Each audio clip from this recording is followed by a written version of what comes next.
Good morning to students. Today I am going to explain cost sheet for degree final year students. So cost sheet simple గా చెప్తాను.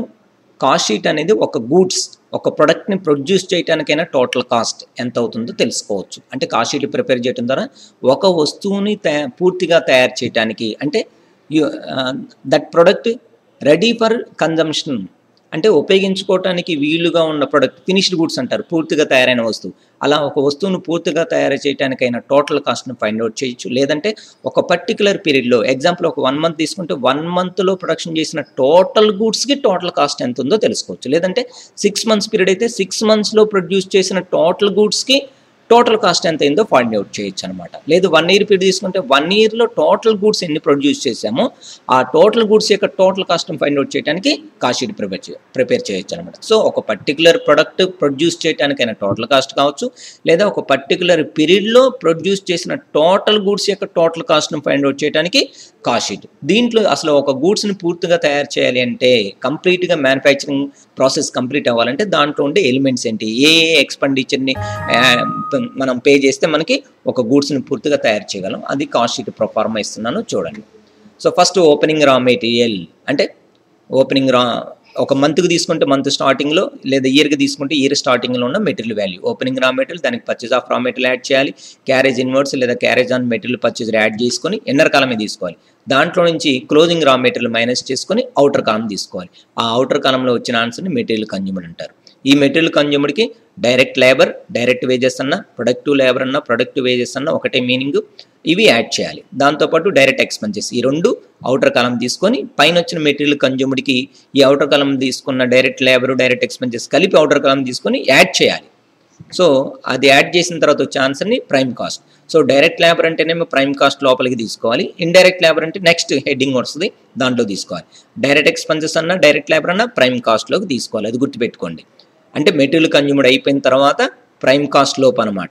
Direct labour, direct expenses prime కాస్ట్లోకి include అవుతుంది. Next factory overheads, దాన్ని works overheads అనొచ్చు, factory on cost అనొచ్చు. So indirect wages, direct wages అంటే prime కాస్ట్లోకి, indirect wages అన్న, ఇండైరెక్ట్ లేబర్ అన్న, అన్ప్రొడక్టివ్ లేబర్ అన్న వేజెస్ అన్న ఫ్యాక్టరీలోకి తీసుకోవాలి. అలానే డైరెక్ట్ మెటీరియల్ అంటేనేమో ఫస్ట్ మెటీరియల్ కన్జ్యూమర్లోకి తీసుకోవాలి, ఇండైరెక్ట్ మెటీరియల్ అంటేనేమో ఫ్యాక్టరీలోకి తీసుకోవాలి. ఫ్యూయల్ అండ్ పవర్, దాన్ని మోటివ్ పవర్ అంటే మిషన్ రన్నింగ్ అవ్వడానికి యూజ్ చేసుకునే హెవీ వోల్టేజ్ని మనం ఇక్కడ పవర్గా తీసుకుంటాం. అలానే ఫ్యాక్టరీ గ్యాస్ అండ్ వాటర్ అంటే ఇప్పుడు ఫ్యాక్టరీలో ఉండే ప్యూర్లీ ఫ్యాక్టరీ రిలేటెడ్ ఎక్స్పెన్సెస్ని ఫ్యాక్టరీ ఓవర్ హెడ్స్ అంటారు. ఓవర్ హెడ్స్ అంటే ఇండైరెక్ట్ ఎక్స్పెన్సెస్. సో ఫ్యాక్టరీ రిలేటెడ్గా ఉన్న ఎక్స్పెన్సెస్ని ఫ్యాక్టరీ ఓవర్ హెడ్స్లో తీసుకోవాలి. దాన్నే వర్క్స్ ఓవర్ హెడ్స్ అనొచ్చు, ఫ్యాక్టరీ ఆన్ కాస్ట్ అనొచ్చు. So factory gas and water, factory lighting and heating. Next indirect expenses, wages to foremen, drawing office salaries. Office అని కన్ఫ్యూజ్ అవ్వకండి, ఇక్కడ డ్రాయింగ్ అంటే ప్రొడక్ట్ మోడల్ గీసేయాలన్నమాట. అసలు ఏ మోడల్లో ప్రొడక్ట్ ఉండాలి, ఏ డిజైన్ ఉండాలి కాబట్టి దాన్ని డ్రాయింగ్ అంటే అదనమాట. డ్రాయింగ్ ఆఫీస్ శాలరీస్ అంటే ఫ్యాక్టరీలోనే తీసుకోవాలి. అలానే haulage. Next work office expenses, ఆఫీస్ని కన్ఫ్యూజ్ అవ్వకండి, వర్క్ ఓవర్ హెడ్స్ని ఫ్యాక్టరీ ఓవర్ హెడ్స్ అనొచ్చు. సో వర్క్ ఎక్స్పెన్సెస్ అన్న, వర్క్ ఆఫీస్ ఎక్స్పెన్సెస్ అన్న ఫ్యాక్టరీనే. Depression on plant and machinery tools, depression on factory building, factory rent and rates and taxes అన్ని factory అనే ఉండాలి. కన్జ్యూమబుల్ స్టోర్స్, సో అంటే గ్రీజు, ఆయిల్, వీటికి సంబంధించిన మెషిన్ అప్డేట్కి సంబంధించిన మెషిన్ అప్కీప్కి అంటే స్మూత్గా మెషిన్ రన్నింగ్ అవడానికి కొన్ని గ్రీజ్ అని, ఆయిల్ అని అలాంటివి యూజ్ చేస్తారు. వాటన్నింటిని కన్జ్యూమబుల్ స్టోర్స్ అంటారు. వర్క్ మేనేజర్ శాలరీ, అలానే రెమ్యునరేషన్ అన్న, property tax and factory building అని చెప్పిన, cost of defective work, work complete అయిన తర్వాత ఏదైనా వర్క్ డిఫెక్ట్గా ఉంటుంది అంటే ఏదో ఒక ప్రొడక్ట్ కొంచెం పర్ఫెక్ట్గా ఫినిష్ అవ్వకపోతే మళ్ళీ దాన్ని ఫ్యాక్టరీలో పంపించి ఆ డిఫెక్టివ్ వర్క్ని రెక్టిఫై చేస్తారు, దాన్ని కాస్ట్ ఆఫ్ డిఫెక్టివ్ వర్క్ అంటారు. ఇవన్నీ ఆఫీస్ ఎక్స్పెన్సెస్, ఫ్యాక్టరీ ఎక్స్పెన్సెస్, ఇవన్నీ కలిపి అవుటర్ కాలం తీసుకోవాలి. ఫస్ట్ ఇన్నర్ కాలం తీసుకొని దాని యొక్క టోటల్ అవుటర్ కాలంలో తీసుకోవాలి. ఈ అవుటర్ కాలంలో తీసుకున్న ఫ్యాక్టరీ ఎక్స్పెన్సెస్కి పైన ఆల్రెడీ ఒక ఆన్సర్ వచ్చింది మనకి, ప్రైమ్ కాస్ట్. దానికి ఇవి యాడ్ చేస్తే ఫ్యాక్టరీ కాస్ట్ వస్తుంది. అంటే యాడ్ చేసే ముందేమో ఓవర్ హెడ్స్ ఫ్యాక్టరీ ఎక్స్పెన్సెస్ అంటారు, యాడ్ చేసిన తర్వాత కాస్ట్ అంటారు. So factory expenses, factory cost. Next office and administration general over heads అంటారు. ఇంకా ఆఫీస్కి సంబంధించిన మొత్తం దీంట్లో తీసుకోవాలి. Office rent, rates and taxes, insurance, office cleaning, counting office salaries అంటే ఎన్ని వస్తువులు ప్రొడక్ట్ చేశారో ఒక్కొక్క ప్యాక్లో ఎన్ని ఐటమ్స్ పెట్టాలి, అది కౌంటింగ్ ఆఫీస్ శాలరీస్ అనమాట.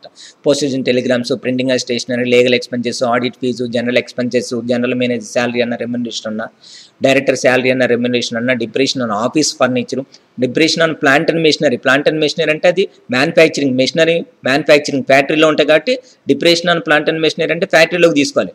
డిప్రెషన్ ఆన్ ఫర్నిచర్ అంటే ఆఫీస్లోకి తీసుకోవాలి. అలానే డిప్రెషన్ ఆన్ ఆఫీస్ బిల్డింగ్. ఇవి మొత్తం ఇన్నర్ కాలం తీసుకుని దీని యొక్క టోటల్ అవుటర్ కాలం తీసుకుంటాం. ఆల్రెడీ మన పైన ఒక ఆన్సర్ వచ్చింది ఫ్యాక్టరీ కాస్ట్, దానికి ఆఫీస్ ఎక్స్పెన్సెస్ యాడ్ చేసిన తర్వాత వచ్చే ఆన్సర్ని కాస్ట్ ఆఫ్ ప్రొడక్షన్ అంటారు. Next selling and distribution expenses లేదా సెల్లింగ్ ఆన్ కాస్ట్ అంటారు. సో క్యారేజ్ ఇన్వర్డ్స్ అంటేనేమో ఫస్ట్ మెటీరియల్లోకి తీసుకోవాలి, మెటీరియల్ కన్జ్యూమ్లోకి. క్యారేజ్ అవుట్వర్డ్స్ దీన్ని క్యారేజ్ ఆన్ సేల్స్ అంటారు. క్యారేజ్ ఇన్వర్డ్స్ అంటేనేమో మెటీరియల్ కన్జ్యూమ్లోకి, క్యారేజ్ అవుట్వర్డ్స్ అంటేనేమో సెల్లింగ్ అండ్ డిస్ట్రిబ్యూషన్లోకి. అలానే sales men salaries, commission, discount on sales, advertisement, godown or warehouse rent and rates అంటే గోడౌన్ రెంట్ ఇన్సూరెన్స్ అన్న, warehouse rent and insurance అన్న ఒకటే. సెల్లింగ్ అండ్ డిస్ట్రిబ్యూషన్ ఓవర్ రేట్స్లో తీసుకోవాలి. అలానే showroom expenses, repairs and renewals of delivery van. Delivery అంటే delivery van అంటే sales, production చేసిన తర్వాత గూడ్స్ని సేల్ చేసినప్పుడు యూజ్ చేస్తాం కాబట్టి సెల్లింగ్ అండ్ డిస్ట్రిబ్యూషన్ ఎక్స్పెన్సెస్లోకి తీసుకోవాలి. అలానే అప్కీప్ ఆఫ్ డెలివరీ అనొచ్చు, repairs and renewal of delivery van అన్న సెల్లింగ్ అండ్ డిస్ట్రిబ్యూషన్లోకి తీసుకోవాలి. డిప్రెషన్ ఆన్ డెలివరీ వ్యాన్ సెల్లింగ్లోకి. సేల్స్ డిపార్ట్మెంట్ శాలరీస్ అన్న, సేల్స్ డిపార్ట్స్ శాలరీస్ అన్న ఒకటే మీనింగ్, సెల్లింగ్ అండ్ డిస్ట్రిబ్యూషన్లోకి తీసుకోవాలి. అండ్ బ్యాడ్ డెట్స్, సేల్ చేసిన తర్వాత కస్టమర్ దగ్గర నుంచి అమౌంట్ కలెక్ట్ అవ్వకపోతే దాన్ని బ్యాడ్ డెట్స్, ఇవన్నీ సెల్లింగ్ అండ్ డిస్ట్రిబ్యూషన్లోకి తీసుకోవాలి. ఇన్నర్ కాలం తీసుకొని దాని యొక్క టోటల్ అవుటర్ కాలం. ఆల్రెడీ మనకి పైన కాస్ట్ ఆఫ్ ప్రొడక్షన్ వచ్చింది, దానికి ఈ టోటల్ అవుటర్ కాలం తీసుకొని యాడ్ చేస్తే టోటల్ కాస్ట్ అంటే మొత్తం ఖర్చు. ఇప్పుడు ఇది ఒక పర్టికులర్ ప్రొడక్ట్ తీసుకుంటే ఒక వస్తువును తయారు చేయడానికి టోటల్ కాస్ట్, లేదా ఒక పర్టికులర్ పీరియడ్లో టోటల్ నెంబర్ ఆఫ్ గూడ్స్ యొక్క టోటల్ కాస్ట్ అని. దాని తర్వాత మనకి సేల్స్ వాడేస్తాడు, ఫస్ట్ సేల్స్ రాసుకోవాలి, దానికి పైన కింద అండర్లైన్ చేయండి.